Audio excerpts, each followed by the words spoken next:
नमस्कार, आप देख रहे हैं IBC 24। मैं हूं आप सभी के साथ रचना नितेश और छत्तीसगढ़ की खबरों के इस बुलेटिन में आप सभी का बहुत बहुत स्वागत है। IBC 24 की खबर के बाद सूरजपुर के थप्पड़बाज कलेक्टर को सबक मिल गया है। अपनी हरकत पर चौतरफा निंदा से घिरे रणबीर शर्मा की माफी भी काम नहीं आई। सीएम भूपेश बघेल ने उन्हें कलेक्टर के पद से अब हटा दिया। इधर एसडीएम सूरजपुर का भी एक युवक को थप्पड़ मारता वीडियो वायरल हो रहा है। मंत्री प्रेमसाय सिंह ने उन पर भी कार्रवाई की बात की है। इस राष्ट्रीय बाल संरक्षण आयोग ने छत्तीसगढ़ के मुख्य सचिव को एक नोटिस जारी कर कार्रवाई की मांग भी की है। ये तो नहीं निकलते हैं वैसे हम लोग घर से बाहर, इसीलिए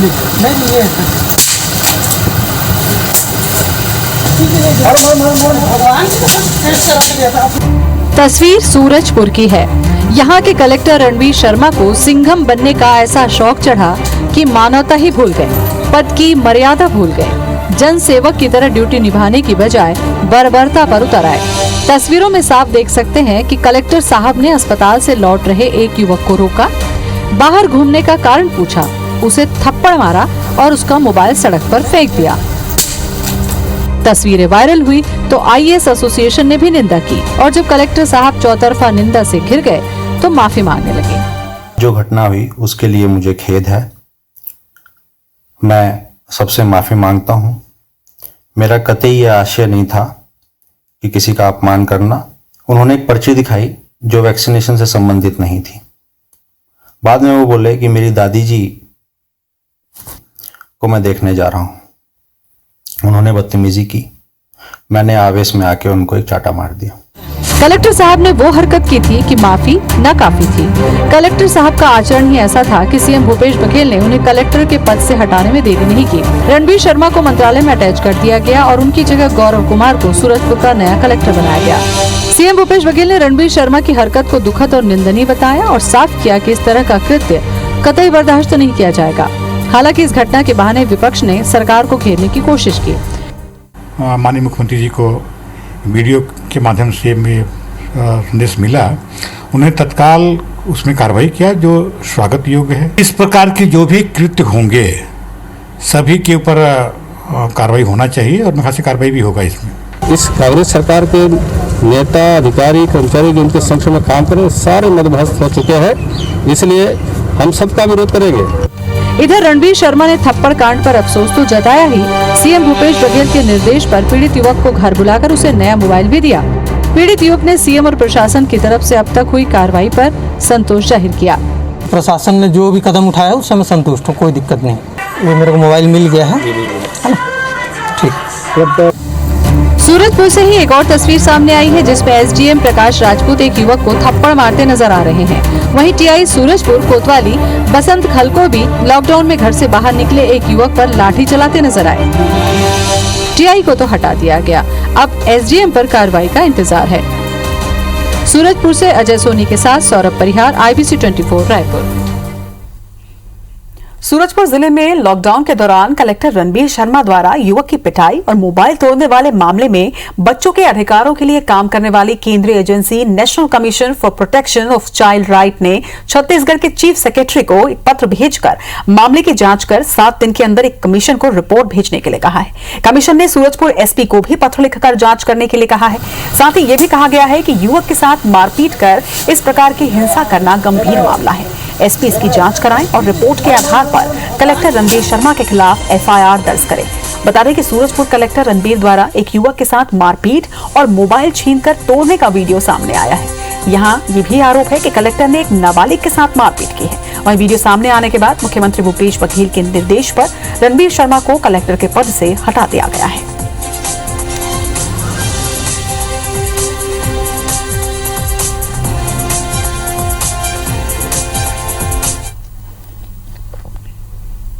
सूरजपुर में कलेक्टर थप्पड़ मामले के पीड़ितों का हालचाल जानने उनके घर केंद्रीय राज्य मंत्री रेणुका सिंह पहुंची। उन्होंने पीड़ित युवक का हालचाल जाना। रेणुका सिंह दोनों पीड़ितों के घर जाकर पीड़ितों के साथ साथ उनके परिजनों से भी उन्होंने भेंट की। वहीं प्रदेश सरकार की तरफ से जिले के कलेक्टर के तबादले की कार्रवाई से असंतोष जाहिर करते हुए कलेक्टर के साथ ही एसडीएम और टीआई पर निलंबन की कार्रवाई की मांग की गई है। इसके साथ ही कलेक्टर के इस आचरण पर कार्रवाई की मांग को लेकर केंद्र सरकार को पत्र लिखने की भी बात कही।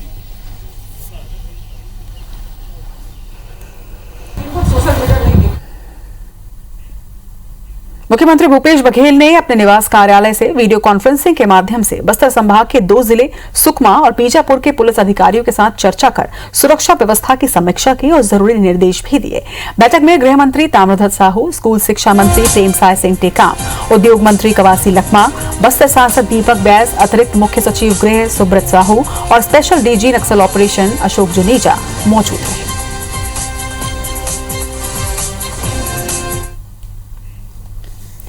टूलकिट मामले में बयान देने के लिए भाजपा के राष्ट्रीय प्रवक्ता संबित पात्रा ने सप्ताह भर का समय मांगा है। भाजपा के राष्ट्रीय प्रवक्ता संबित पात्रा ने अपने वकील अपूर्व कुरूप के माध्यम से सिविल लाइन पुलिस को एक मेल किया। संबित पात्रा के अधिवक्ता अपूर्व कुरूप ने अपने मेल में यह लिखा है कि संबित पात्रा भाजपा के राष्ट्रीय प्रवक्ता हैं और साइक्लोन यास के मद्देनजर नेशनल मीडिया से कोऑर्डिनेट करने के लिए उन्हें पार्टी की ओर से अहम जिम्मेदारी सौंपी गई है, जिसके कारण आगामी 1 सप्ताह तक वो काफी व्यस्त है। बता दें कि संबित पात्रा को सिविल लाइन पुलिस ने बयान दर्ज कराने के लिए रविवार शाम 4 बजे व्यक्तिगत रूप से या फिर ऑनलाइन उपस्थित होने के लिए नोटिस जारी किया था। गौरतलब है कि कुछ दिनों पहले एनएसयूआई के प्रदेश अध्यक्ष आकाश शर्मा ने रायपुर के सिविल लाइन थाना में पूर्व मुख्यमंत्री रमन सिंह और भाजपा के राष्ट्रीय प्रवक्ता संबित पात्रा के खिलाफ एफआईआर दर्ज करवाया था, जिसके बाद पुलिस ने बयान दर्ज कराने का नोटिस भेजा था। वहीं नोटिस का पालन नहीं करने पर वैधानिक कार्रवाई की चेतावनी भी दी गई थी।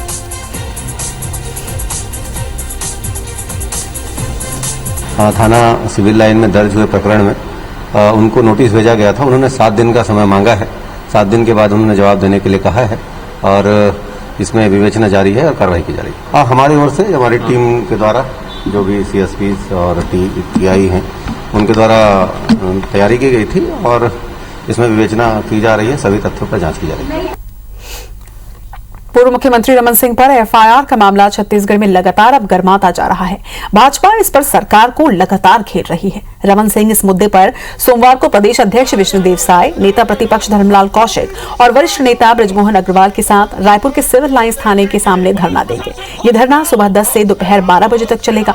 वहीं भाजपा नेता और कार्यकर्ता भी एक बार फिर से 5-5 की संख्या में प्रदेश के सभी थानों के सामने धरना प्रदर्शन कर अपनी गिरफ्तारी की मांग रखेंगे। वहीं रायपुर जिले में वरिष्ठ नेताओं के नेतृत्व में 5-5 कार्यकर्ता सभी थानों में जाकर अपनी गिरफ्तारी की मांग कर धरना देंगे और इसी तरह प्रदेश के अन्य जिलों में भी थानों के सामने धरना दिया जाएगा, जिसके लिए सभी जिलों के भाजपा नेताओं की एक सूची भी जारी की गई है।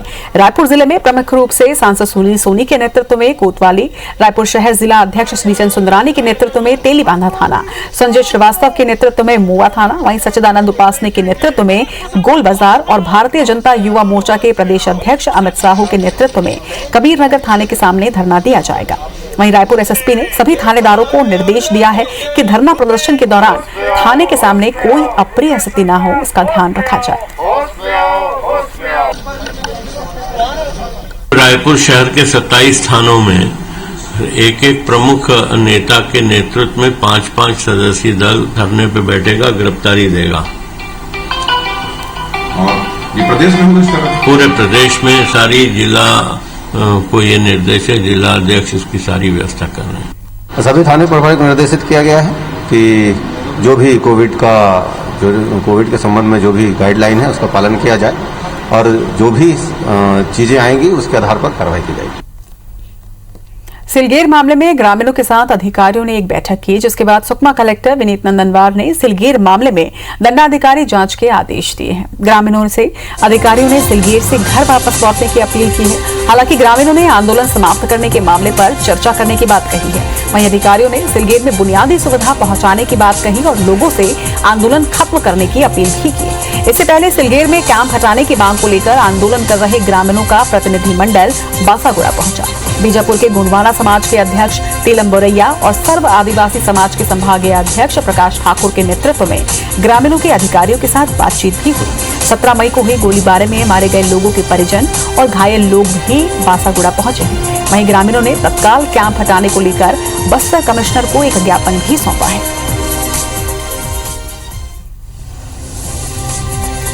तो ग्रामीणों का विरोध लगातार जारी है। बता दें कि इस पूरे मामले में कुछ दिन पहले गोलीबारी की घटना भी हुई थी, जिसमें कुछ लोगों के मारे जाने की भी पुष्टि की गई थी, जिसके बाद आज एक बार फिर से ग्रामीणों और अधिकारियों के बीच बातचीत हुई है। हालांकि इस पूरे मामले में उस क्षेत्र में बुनियादी सुविधाओं को देने की बात कही गई है। बस्तर कमिश्नर कलेक्टर ने ग्रामीणों के साथ चर्चा की है। वहीं सिलगेर में बुनियादी सुविधा पहुंचाने की बात अधिकारियों द्वारा कही गई है और इसके साथ ही उन्होंने अपील भी की ग्रामीणों से कि इस आंदोलन को खत्म किया जाए। हालांकि ग्रामीणों ने इस पूरे मामले में चर्चा की बात कही है। इससे पहले सिलगेर में कैंप हटाने की मांग को लेकर आंदोलन कर रहे ग्रामीणों का प्रतिनिधि मंडल जो है वो भी बासागुड़ा पहुंचा। इसके साथ ही जिन ग्रामीणों की मौत हुई थी उनके परिजन भी बासागुड़ा पहुंचे और चर्चा में शामिल हुए।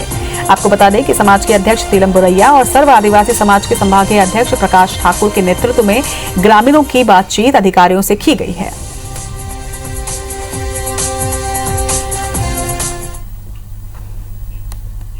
कोरिया जिले के भरतपुर में पदस्थ नायब तहसीलदार अशोक सिंह पर हुए हमले के मामले में जनकपुर पुलिस ने 7 आरोपियों को गिरफ्तार किया है। पुलिस ने आपदा प्रबंधन अधिनियम के अलावा कई अलग अलग धाराओं के तहत गिरफ्तारी की है। पकड़े गए सभी आरोपी कंजिया गांव के रहने वाले बताए जा रहे हैं। वहीं सभी को न्यायिक रिमांड पर भेजा जा रहा है। पुलिस की पूछताछ में ये बात भी सामने आई है कि नायब तहसीलदार जब अपने प्रवास के दौरान लॉकडाउन में बेवजह बाहर निकलने वाले सुरेंद्र सिंह नामक युवक को फटकार उन्होंने लगाई थी और घटई की ओर चले गए थे, जिसके बाद युवक ने बदला लेने की नीयत से गांव के मुख्य मार्ग में अपने सहयोगियों की मदद से बड़े बड़े पत्थर रख दिए थे, जिसके बाद उन्होंने नायब तहसीलदार की वाहन पर हमला किया था। सभी आरोपी कंजिया गांव के ही रहने वाले बताए जा रहे हैं। नायब तहसीलदार अशोक सिंह द्वारा थाना में मारपीट का एक लिखित आवेदन पेश किया गया, जिस पर अपराध कायम कर संदेही आरोपियों का पता तलाश किया जा रहा था, जिनमें सुरेंद्र सिंह छोटू एवं अन्य 6 लोगों को थाना पर पूछताछ किया गया एवं जिनका पहचान कार्रवाई कराया गया, जिन्हें गिरफ्तार कर न्यायिक रिमांड पर जेल भेजा गया।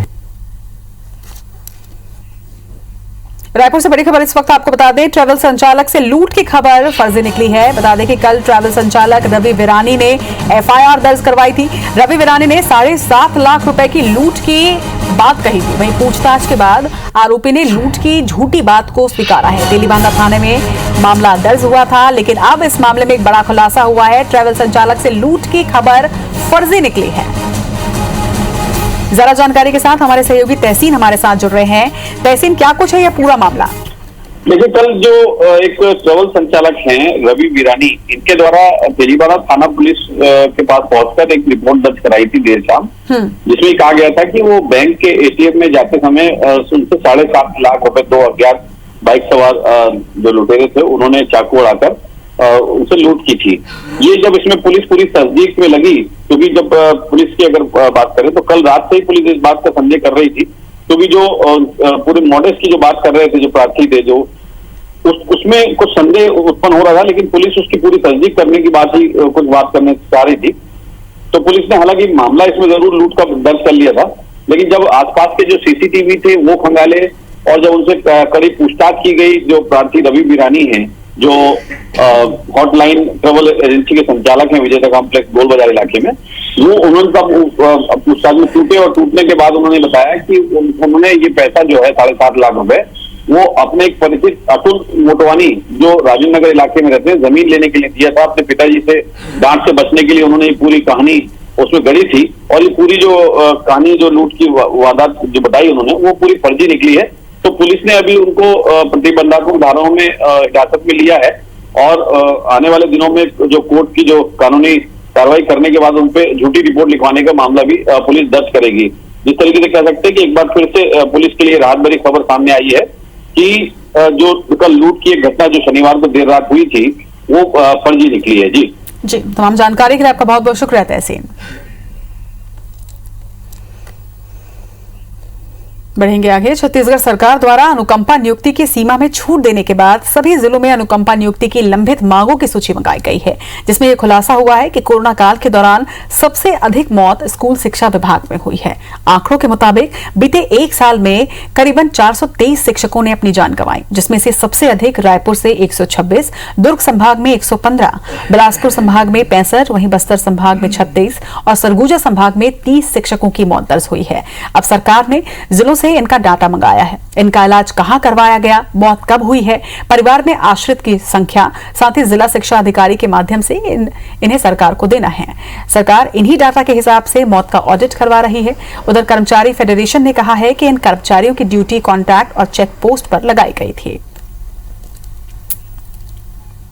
कोरोना संक्रमण से 442 शिक्षकों का देहांत हुआ है। अनुकंपा नियुक्ति के लंबित प्रकरणों को बहुत द्रुत गति से निराकरण करने का निर्देश सारे जिला के प्रमुख अधिकारियों को देगी। हर जिले में अनुकंपा नियुक्ति के प्रकरणों के निराकरण के लिए नोडल अधिकारी नियुक्त होना चाहिए। महासमुंद जिले की बसना पुलिस ने हीरा बेचने के फिराक में ग्राहक तलाश रहे 4 व्यक्तियों को हिरासत में लिया है। चारों से पुलिस ने 3 नग काला हीरा और 3 नग हीरा रत्न जब्त किया। चारों के पास हीरा संबंधित कोई भी दस्तावेज भी नहीं मिले। वहीं आरोपियों में से 3 महासमुंद जिले के और 1 ओडिशा का रहने वाला बताया जा रहा है। पुलिस के अनुसार जब्त हीरे की कीमत लगभग 5 लाख रुपए है। फिलहाल पुलिस इनसे पूछताछ कर रही है। आपको बता दें कि पुलिस को मुखबिर से यह सूचना मिली कि ओडिशा क्षेत्र से होकर 2 व्यक्ति बहुमूल्य अलेक्जेंडर काला हीरा और खनिज रत्न हीरा लेकर बाइक से बसना आने वाले हैं। सूचना पर पुलिस ने सोहन सहानी ज्वेलर्स दुकान बसना के पास 4 संदिग्ध व्यक्तियों को देखा, जिन्हें पूछताछ के लिए रोकने पर वो भागने लगे, जिनके बाद इन्हें पकड़ा गया। पूछताछ करने के दौरान उनके द्वारा भ्रामक जानकारी दी गई, जिससे संदेह उत्पन्न हुआ। संदेह उत्पन्न होने पर उनके पास जो रखा हुआ एक काला बैग था, उसकी तलाशी ली गई और उस काले बैग में 3 नग काले पत्थर जैसे अलेक्जेंड्राइट, जिसको काला हीरा भी कहा जाता है, वो बरामद हुआ और 3 नग हीरे के जैसे दिखने वाला पदार्थ भी बरामद हुआ है। मुख्यमंत्री भूपेश बघेल ने आज प्रतिभा सम्मान समारोह के वर्चुअल कार्यक्रम में वो शामिल हुए। उन्होंने माध्यमिक शिक्षा मंडल की वर्ष 2019-20 की 10वीं और 12वीं बोर्ड की परीक्षा में प्रवीण सूची में स्थान प्राप्त करने वाले 159 मेधावी छात्र छात्राओं और विशेष पिछड़ी जनजाति के प्रतिभावान छात्र छात्राओं को स्वामी आत्मानंद मेधावी छात्र प्रोत्साहन योजना के अंतर्गत मेडल और प्रशस्ति पत्र प्रदान कर सम्मानित किया। स्वामी आत्मानंद मेधावी छात्र प्रोत्साहन योजना के अंतर्गत प्रवीण सूची में स्थान प्राप्त करने वाले विद्यार्थियों को 1.5 लाख रुपए की राशि दी जाती है। वहीं मुख्यमंत्री ने इस दौरान सभी विद्यार्थियों से एक-एक कर उनकी पारिवारिक पृष्ठभूमि और उनके जीवन लक्ष्य के बारे में भी जानकारी दी। स्कूल शिक्षा मंत्री डॉक्टर प्रेमसाय सिंह टेकाम ने प्रवीण सूची में स्थान प्राप्त करने वाले प्रतिभावान विद्यार्थियों को बधाई और शुभकामनाएं भी दी।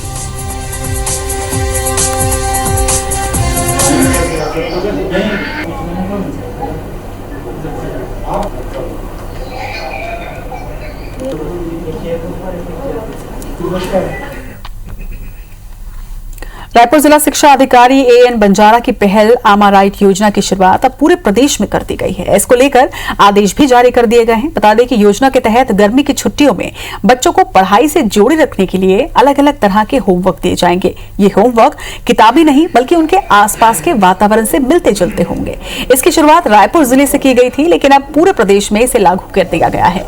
योजना के तहत बच्चों को छत्तीसगढ़ी खेल, छत्तीसगढ़ और अपने आसपास की चीजों के बारे में जानकारियां इकट्ठी करनी है और वो प्रोजेक्ट के रूप में भी देना है। वहीं बच्चों को श्रेणियों के अनुसार नंबर दिए जाएंगे। अच्छा परफॉर्मेंस करने वाले बच्चों को इसमें पुरस्कृत भी किया जाएगा। सभी बच्चों को 30 जून तक अपना होमवर्क पूरा करना होगा।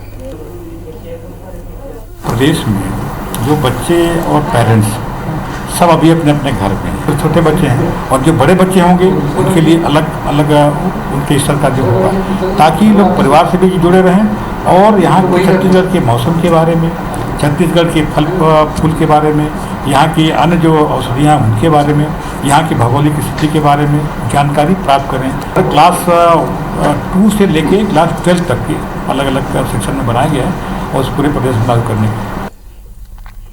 कोरोना ने फूलों की खेती करने वाले किसानों की मुश्किलों को काफी बढ़ा दिया है। लॉकडाउन की वजह से शादियां तो रुकी ही हैं, मंदिरों के पट भी बंद हुए हैं। फूलों की बिक्री नहीं होने की वजह से किसानों को लाखों रुपए का नुकसान झेलना पड़ रहा है।